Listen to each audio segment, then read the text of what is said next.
Hi guys! So, samahan niyo ako mag-spray ng kamay ko.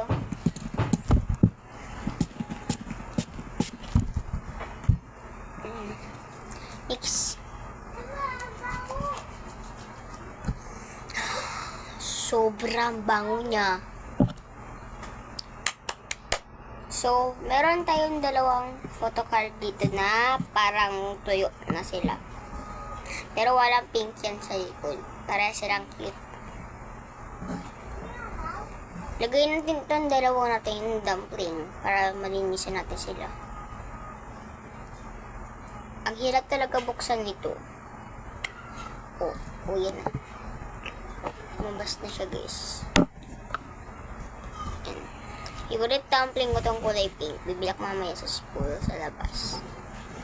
Ayan. Just, kung natin yung gagamitin. Ito. Toothbrush to guys ha. Pero madumi na yan. Linisan naman namin. Ito. Para talaga maging malinis sila. R2 na lang. Mabilis matapos talaga video na to.